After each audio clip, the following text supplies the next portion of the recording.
Crossroads event, the main purpose was really to try to highlight the crossroads of chaos and innovation. The first day was really intended to shock and scare a little bit, what is happening, what's coming. And the second day was more what you can do about it and how you can take advantage of those trends. And they covered a range of topics, demographics, a bunch of geopolitics, cycles in demographics, cycles in economics, quantum computing, AI, and how that's influencing a variety of different technologies. Bitcoin blockchain panel, there was robotics panel. So it was brought together in a really well cross-section view of the overall space. And it was nicely capped off with Cathy Woods, who also is thinking and investing in each one of these different topics. It was a real nice journey of learning and understanding. And it kind of brought back together with, yes, each one of these is important, but make sure you pay attention to where they overlap. What were the key takeaways from Cathy Woods' presentation? Most of her overall investment thesis and all the different exponential type technologies and how they converge. She had some really interesting takeaways for me. The one around manufacturing, there's been a hot debate on whether or not manufacturing can come back to the US. Her perspective was interesting and not one that I've heard before, which is if you think about how telecom and banking went into Africa and other countries, they leapfrogged the United States because they didn't have the legacy infrastructure. And her perspective on manufacturing is coming back to the US, we will have the opportunity to leapfrog in the US because we don't have a lot of that legacy manufacturing infrastructure that we had 50 years ago, since a lot of that went overseas as we globalized. And so she sees a real optimistic future in terms of manufacturing in the US. That is led a lot by the robotics capabilities, the artificial intelligence capabilities, and the big data capabilities. In terms of volatility, her time horizon is much longer. She's thinking in terms of decades. And so her volatility is what she sees as mostly noise in between and sort of shifts in policy, but still has that longer term view of the technologies combining to be very powerful, which is, if your viewers don't know, that a lot of her views are you have around 10 independent technologies that all are multi-trillion-dollar potential market caps. But the big opportunity is where they overlap. And so where you take battery technology with blockchain technology, with AI, and where those overlap, you create really interesting synergies. Healthcare and AI creates really interesting synergies that creates potentially new industries, but also very synergistic effects in terms of growth and market. What practical strategies did Peter Zeihan share for traders to adapt to shifting geopolitical landscapes? His research is based in demographics.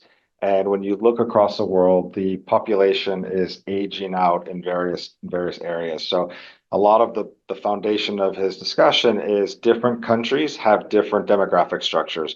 Why does that matter? So typically in the world, you want to have a demographic pyramid where you have more young people and lesser old people because you have the young people pay for the older folks in the overall pyramid. And the younger folks move into the productive state of being able to work and contribute, pay into the system, and are productive. And then as they age out and eventually retire and die, it's a smaller and smaller group. If you look at different areas, one of the big areas he's focused on is China, where they have a very inverted demographic pyramid, where they don't have enough younger workers to offset the retirement of the older workers. One of the big areas he's focused on is that China has a lot of challenges to work through, and that they're going to be doing a lot of exporting to try to continue to export their way out of the, let's say, constrictions that they have or the contractions that they're going to have. Another one was Germany, and that Germany has their last great worker population is around 60 years old. That is the main workforce, and so that folks are going to start to age out. And that Germany is going to become a little bit of a different role in the EU, where historically they were a larger payer into the system. His perspective is that they will become the largest drawer of benefits, and that will change the dynamics of the overall EU and potentially shift the power structure. In the US, we have a bit more of a balanced demographic structure where we have a couple of bigger generations that are able to work through the system. We still have some collision courses on the way, according on his view. Now, how do you take advantage of all those? A lot of this is likely to impact global trade and how goods and commercial services move around the world, who's going to be the big power brokers in the future. And so he's very bullish on the US in terms of manufacturing. A couple of the trades he's talked about is the ability for us to really bring back manufacturing in here is going to require an upgrade to our electrical grids at a, I think we need to get 2x capacity internally to be able to sustain the type of manufacturing, type of artificial intelligence and technology growth we're looking at. So there's a lot of opportunity potentially in electrical steel, which is something that we've offshored and not really done a lot internally. So electrical steel is one that he's pretty optimistic on. He's very optimistic on natural gas in terms of the US being able to be very self-sufficient on its own energy supply. And he's very optimistic and bullish on industry and manufacturing here in the US. What did Jamie Metzl say about AI? In his view, in the next 5 to 10 years, it will become illegal for doctors to practice medicine without a form of technology alongside of them. And his perspective on that, or his thesis, is that the technology that's out there today is so much more capable at predicting and analyzing and diagnosing diseases than the human. And so his focus is his expectation is that we will have a lot more human-assisted functions with AI and technology in the doctor space. He also talked about a belief that it will become illegal to put steering wheels in cars in the next 10 years. The technology is that advanced, that more capable than humans. And so how do we take advantage of it? I think healthcare and education are two really interesting spaces where there's a lot of disruption happening. Those are two areas he specifically spoke of. Inside of that is just the shifting dynamic of diagnosis and doctors. When you look at that, you have the opportunity to interact with a population at scale and provide a much higher personalization. With the education perspective, you're able to take, in today's classrooms have 25 to 30 people, and the teacher has to teach to the median of the class. And so you have some students that are not getting the same challenges and some folks that are being too challenged. With AI assistance in there, you can start targeting and personalizing the education to be able to really hyper target the individual student. And there's schools doing this today. There's a phenomenal school that's in Texas called Alpha.Schools. They just graduated. I think they've got 10 years in a business, and they really hyper focus on personalizing the education, meeting the student with where they are. They do a program around 2-hour learning. And in that 2-hour learning, there are no teachers. It's all coaches. And the students work directly with an AI tutor and assistant. And that AI tutor and assistant is able to understand at what level of challenge that student is. If the student is challenged too much, they will lower the grade for them and start working them on more fundamentals. If it's too easy for them, they'll increase the grade, increase the complexity for the student. And what they're averaging right now is about 2 years of school for every single year of classroom. So a student that's in first grade can complete 2 years of school academics in that 1 year. It's quite amazing. So that kind of stuff is really ripe for disruption. And where I'm looking at in terms of a trading perspective is what's going to shift, where's the money going to change in those. So there's a lot of infrastructure or technology that needs to be built to support and change the school system. And that's going to be very interesting to take a part of, whether that's Amazon, whether that's Google, or whether that's ChatGPT-like functions or something we don't know. Those are opportunities to take advantage of. And behind all of that AI capabilities is power, compute. And so you need some basic materials inside of that. So just advancing that specific industry, whether it's in healthcare or education, is going to put additional demands on our electricity, power, and raw materials in the US.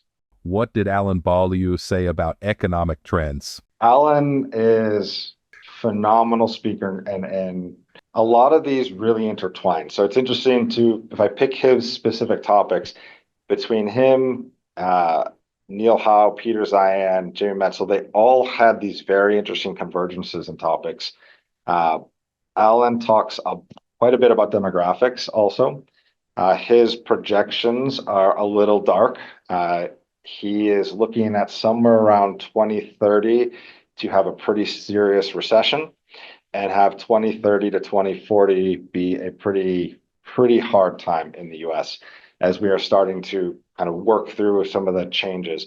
It aligns a lot with the demographic structure. It aligns a lot with sort of entitlements funding. And what he's talking about is a lot of between now and 2030, how do you prepare yourself to be, say, bulletproof your portfolio? These are things like it's an opportunity to make money now, but towards the end of the decade, you don't want to be carrying as much debt as you start to move into recessionary times.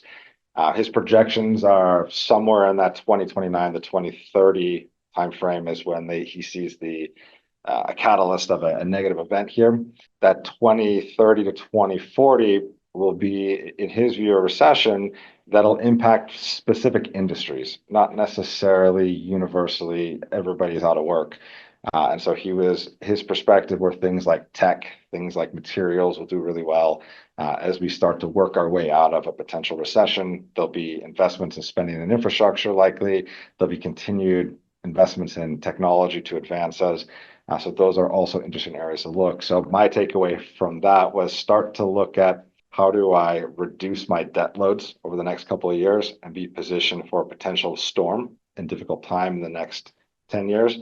How do I make sure that myself and my family and my friends have the right skill sets that they're going to need to work through that potential recessionary period and be impacted as little as possible?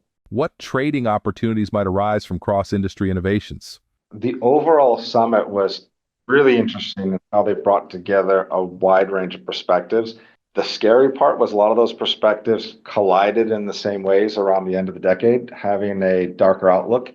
Whether it was 430, whether it was Neil Howe's demographics, whether it was Alan Balliou's cycles on there, or Jamie Metzl's technology. In all instances, there was there was a point that it's going to get worse than it is now, but it's going to become exponentially better after we go through the dark time. So there was optimism there, which is great. A lot of them were focused on a lot of the bigger shifts that are happening. So when we touched a lot on demographics, that's going to change our political policies, our how we as a country and how each countries look at their politics, what's important to them. There is clearly a change that's happening, moving away from a globalism. And if you look across all the elections around the world, almost every country voted against the established party and looking for something different. That's interesting. So it appears worldwide that the people are looking for something different than we have now. And so we should start to see those changes in terms of voting and spending from the consumer side, but also investments and from governments as well as companies into these different spaces. So it's a big period of change. I don't think anybody was able to say what the other side would look like, but it is very clear that the world how we understand it today is going through a shift. And whether that's the global environment, the global trade environment, whether that's the manufacturing chains being spread out all over the world or being brought in-house, how countries are going to interact with each other, how their populations are going to interact. There's a shift happening. How do you take advantage of it as a trader? It's really important to sort of look at what your overall investment thesis is, in my opinion. I tend to look at global macro things. So I look at what are the central banks doing? What are the different policies, the different governments? How is that shaping the way capital is moving around the world? That's how I start to kind of build in my perspective. And then from there, I'm looking at how do I express my individual ideas, whether that's through a global asset like Bitcoin, whether that's through securities in the US or maybe a different market. So period of change, that's for sure. There's going to be a lot of shifting around of how we do business that's different than today. And there's going to be a lot of opportunities as we work through this period of change, this sort of disruption that's happening. What leadership strategies were emphasized to turn chaos into opportunity? The number one common theme was be ready for change. Be aware and in tune to what's happening around you. Don't expect a continuation of the way things are. And it's going to change. It seems like it's going to change very fundamentally at multiple levels in our existing society, governments, and just be nimble, be flexible, and have cash on hand when things start to change. A very common theme was that during the disruption, it gets rocky, and there's a lot of opportunity for things to happen in that rockiness And if you're positioned well, you'll be able to take advantage of that rockiness. In terms of leadership, I think there's some interesting views that Peter Zeihan and Neil Howe had some interesting views in terms of leadership that are worth looking at and diving into the demographic side. I won't go into too much detail, but they talk a lot about how different generations influence the politics, the decisions, and how the country views the world. And so a lot of, if you think US centric, a lot of the way that the policies will change over the next 10 years are going to be highly influenced by the millennial generation. So we are likely after this next election going to have maybe no more boomers in the government. That's going to shift then to Gen Xers, and millennials are going to start to come in. Now, Gen Xers are a fairly small generation, so they don't have the size to be able to really make a lot of change, but they'll be able to provide some level of coaching and guidance. And the millennial generation is the largest one that's going to replace the boomers.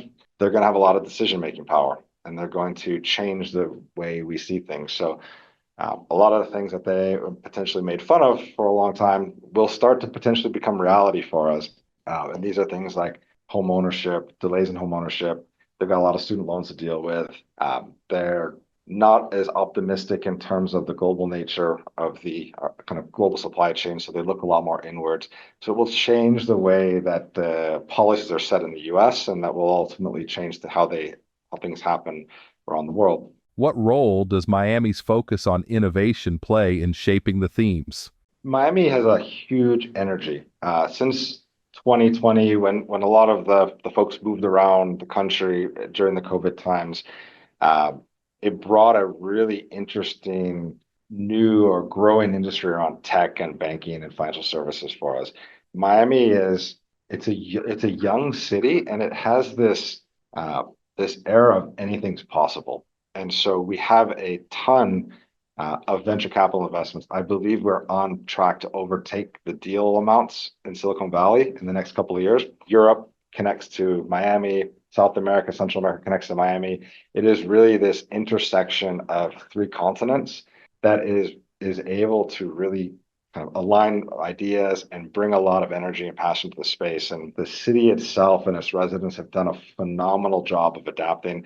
Although we're not happy with the traffic, also we're a little bit frustrated that the schools are big overpacked, but the excitement, the talent, and the brain power that has come down to Miami has really helped and propel this forward.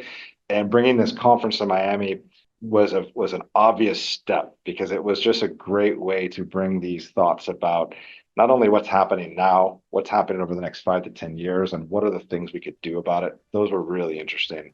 And just seeing how Miami's become a huge tech center, bringing in the folks, the talent that was there that didn't have to travel was pretty surprising for us.